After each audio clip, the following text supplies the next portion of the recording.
ಬುರುಡೆ ಗ್ಯಾಂಗ್ನಲ್ಲಿ ಭಾಗಿಯಾಗಿರುವಂಥ ಎಲ್ಲ ಪಾತ್ರಧಾರಿಗಳಿಗೂ ಕೂಡ ಈ SITಯ ವಿಚಾರಣೆ ನೋಡ್ತಾ ಹೋಗ್ತಾ ಇದ್ರೆ ಎಲ್ರಿಗೂ ಒಂದು ರೀತಿಯಲ್ಲಿ ಭಯ ಶುರುವಾಗ್ಬಿಟ್ಟಿದೆ. ಏನು ಬೇಕಾದರೂ ಆಗಬಹುದು ಯಾವ ಕ್ಷಣದಲ್ಲಿ ಕೂಡ. ಹೀಗಾಗಿ ಭಯಭೀತರಾಗಿದ್ದಾರೆ.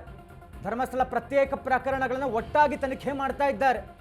ಎಲ್ಲ ಕೇಸ್ಗಳನ್ನು ಒಟ್ಟಾಗಿಸಿ ತನಿಖೆಗೆ SIT ನಿರ್ಧಾರ ಮಾಡಿದ ಹಾಗೆ ಕಾಣಿಸ್ತಾ ಇದೆ.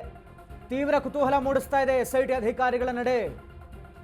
ಕಾನೂನು ಸಲಹೆ ಪಡೆದು SIT ಅಧಿಕಾರಿಗಳಿಂದ ಎಲ್ಲ ಪ್ರಕರಣಗಳನ್ನು ಒಟ್ಟಾಗಿಸಿ, ಅದು ಚಿನ್ನಯ್ಯ, ತಿಮರೋಡಿ, ಸಮೀರ್ ಮತ್ತು ಸುಜಾತಾ ಭಟ್ ಕೇಸ್ಗಳು, ನೋಟಿಸ್ ನೀಡಿ ವಿಚಾರಣೆ ನಡೆಸ್ತಾ ಇರುವಂತಹ SIT ಅಧಿಕಾರಿಗಳು ಎಲ್ಲ ಕೇಸ್ಗಳನ್ನು ಒಟ್ಟುಗೂಡಿಸಿ SITಯಿಂದ ತನಿಖೆ ಆಗ್ತಾ ಇದೆ. ಒಟ್ಟಾಗಿ ತನಿಖೆ ಮಾಡಿದ್ರೆ ಸತ್ಯ ಹೊರಬರಲು ಸಹಾಯ ಆಗತ್ತೆ ಅಂತ. ಹೀಗಾಗಿ ಈ ಬುರುಡೆ ಗ್ಯಾಂಗ್ನ ಪ್ರತಿಯೊಬ್ಬರಿಗೂ ಕೂಡ ಭಯ ಶುರುವಾಗ್ಬಿಟ್ಟಿದೆ.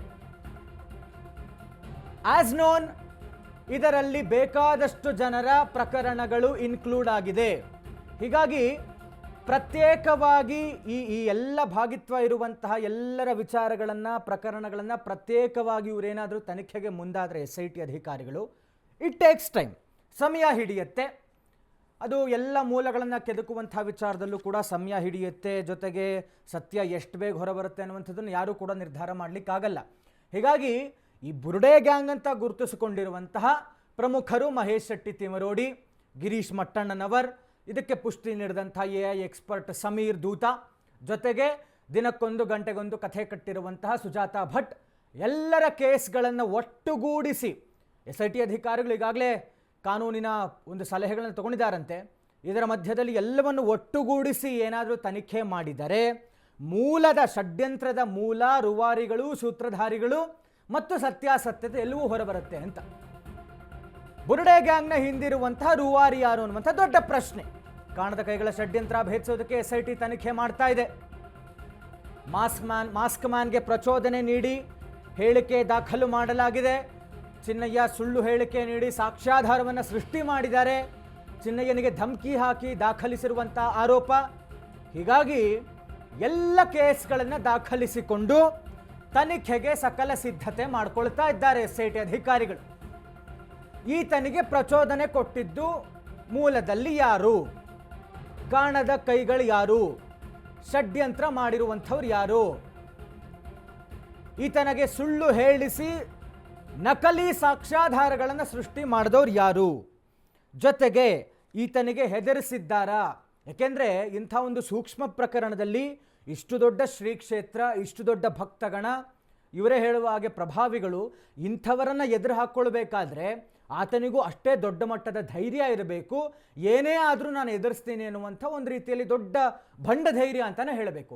ಇಂಥದ್ದಕ್ಕೆ ಪುಷ್ಟಿ ನೀಡಿದಂಥವ್ರು ಯಾರು, ಜೊತೆಗೆ ಈತ ಬೇಡ ಅಂತ ಹೇಳಿದ್ರು ನೀನು ಮಾಡಲೇಬೇಕು ಅನ್ನುವಂಥ ಒಂದು ಪ್ರೆಷರ್ ಹಾಕಿ ಧಮಕಿ ಹಾಕಿರುವಂಥವ ಒಂದು ಕೆಲಸ ಆಗಿದೆಯಾ, ಆತ ಹೇಳಿರುವಂತೆ ಏನಾದ್ರು ಧಮಕಿ ಹಾಕಿದ್ದೇ ನಿಜ ಆಗಿದ್ದರೆ ಇದೆಲ್ಲ ಮಾಡಿರೋರು ಯಾರು ಅಂತ ಒಟ್ಟಾಗಿ ಸೇರಿಸಿ ತನಿಖೆ ಮಾಡಿದ್ರೆ ಸತ್ಯ ಹೊರಬರುತ್ತೆ ಅಂತ SIT ಅಧಿಕಾರಿಗಳು ಮುಂದಾಗ್ತಾ ಇದ್ದಾರೆ. ಡೀಟೇಲ್ಸ್ ಕೊಡ್ತಾ ಹೋಗ್ತಾರೆ ನಮ್ಮ ಪ್ರತಿನಿಧಿ ಅಭಿಷೇಕ್ ಜೈಶಂಕರ್, ನೇರ ಸಂಪರ್ಕದಲ್ಲಿ ಜಾಯ್ನ್ ಆಗ್ತಾ ಇದ್ದಾರೆ. ಅಭಿಷೇಕ್, ಇದರಲ್ಲಿ ಈ ಬುರುಡೆ ಗ್ಯಾಂಗ್ ಅಂತ ಗುರುತಿಸ್ಕೊಂಡಿರುವಂಥವರ ಪ್ರತ್ಯೇಕ ಪ್ರಕರಣಗಳನ್ನು ಇವರು ಭೇದಿಸ್ತಾ ಹೋಗೋದಾದರೆ ಇಟ್ ಟೇಕ್ಸ್ ಟೈಮ್.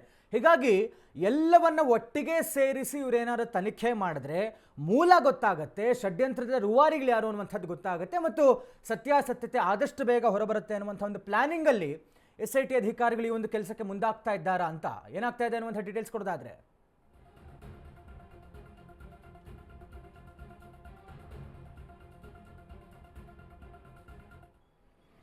ಈಗಾಗಲೇ ಪ್ರತಿಯೊಬ್ಬರನ್ನು ಕೂಡ ಅಂದ್ರೆ ಈ ಒಂದು ಪ್ರಕರಣದಲ್ಲಿ ಅಕ್ಯೂಸ್ ಅಂತ ಅಂದಿಸಿಕೊಂಡಂತಹ ಪ್ರತಿಯೊಬ್ಬರನ್ನ ಸಪರೇಟ್ ಆಗಿ ಅವರನ್ನ ಎನ್ಕ್ವೈರಿಯನ್ನು ಮಾಡಲಾಗಿದೆ.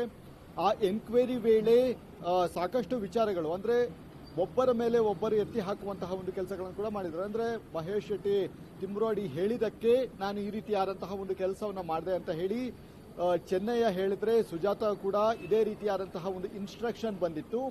ಈ ಹಿನ್ನೆಲೆಯಲ್ಲಿ ನಾನು ಈ ರೀತಿಯಾದಂತಹ ಒಂದು ಆರೋಪವನ್ನು ಮಾಡಿದ್ದೀನಿ ಅನ್ನುವಂತಹ ರೀತಿಯಲ್ಲಿ ಒಂದು ಹೇಳಿಕೆಯನ್ನ ಈಗಾಗಲೇ ಕೊಟ್ಟಿರುವಂಥದ್ದು. ಹೀಗಾಗಿ ಸದ್ಯ ಪ್ರತ್ಯೇಕ ಹೇಳಿಕೆಗಳನ್ನು ಪಡೆದುಕೊಂಡ ಬಳಿಕ ಈಗ ಸಮ್ಮುಖದಲ್ಲಿ ಮುಖಾಮುಖಿಯನ್ನು ಕೂರಿಸಿ ಅಲ್ಲಿ ಎನ್ಕ್ವೈರಿ ಮಾಡುವಂತಹ ಒಂದು ಕೆಲಸಗಳನ್ನು ಕೂಡ ಮಾಡಲಾಗುತ್ತೆ.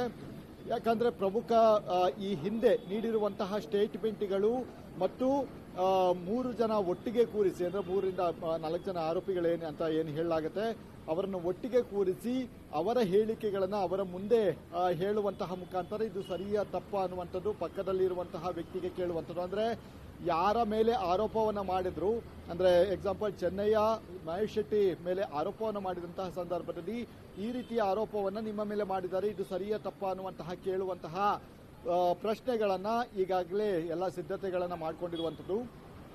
ಈ ರೀತಿಯಾದಂತಹ ಮುಖಾಮುಖಿ ಸ್ಟೇಟ್ಮೆಂಟ್ಗಳನ್ನು ಪಡೆದುಕೊಂಡ್ರೆ ಇದು ಸಾಕಷ್ಟು ಮಹತ್ವವನ್ನು ಪಡೆದುಕೊಳ್ಳುತ್ತೆ. ಯಾಕಂದ್ರೆ ಸಪರೇಟ್ ಆಗಿ ಒಂದು ಎನ್ಕ್ವೈರಿ ಮಾಡೋದಕ್ಕೂ ಅಷ್ಟೂ ಜನರ ಒಂದು ಹೇಳಿಕೆಗಳನ್ನು ದಾಖಲಿಸಿಕೊಳ್ಳೋದಕ್ಕೂ ಸಾಕಷ್ಟು ಡಿಫರೆನ್ಸ್ ಇದೆ. ಅದೆಲ್ಲವೂ ಕೂಡ ವಿಡಿಯೋ ಚಿತ್ರೀಕರಣ ಮಾಡುವಂತಹ ಮುಖಾಂತರ ರೆಕಾರ್ಡ್ ಆಗುವಂತಹ ಕಾರಣದಿಂದಾಗಿ ಅದು ಪ್ರಮುಖ ಸಾಕ್ಷಿ ಅಂತ ಅನಿಸಿಕೊಳ್ಳುತ್ತೆ.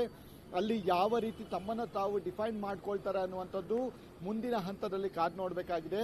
ಪ್ರತ್ಯೇಕವಾಗಿ ಒಂದು ಇದನ್ನು ಮಾಡಿದಂತಹ ಸಂದರ್ಭದಲ್ಲಿ ಸಹಜವಾಗಿಯೇ ಆ ಒಂದು ಚೈನ್ ಲಿಂಕ್ ಅಂತ ಏನಿರುತ್ತೆ ಅದು ಸಿಗೋದಿಲ್ಲ. ಹೀಗಾಗಿ ಈ ಅಷ್ಟು ಜನರನ್ನ ಕೂರಿಸಿ ವಿಚಾರಣೆ ನಡೆಸಲಾಗುತ್ತೆ. ಈಗಾಗಲೇ ಅದಕ್ಕೆ ಬೇಕಾದಂತಹ ಎಲ್ಲ ಸಿದ್ಧತೆಗಳನ್ನು ಮಾಡಿ ಪ್ರತಿಯೊಬ್ಬರಿಗೂ ಒಂದು ನೋಟಿಸನ್ನು ಕೊಡುವಂತಹ ಒಂದು ಕೆಲಸಗಳನ್ನು ಕೂಡ ಈಗ SIT ಅಧಿಕಾರಿಗಳು ಮಾಡಿದ್ದಾರೆ ಅಂತಾನೆ ಹೇಳ್ಬೋದಾಗಿದೆ.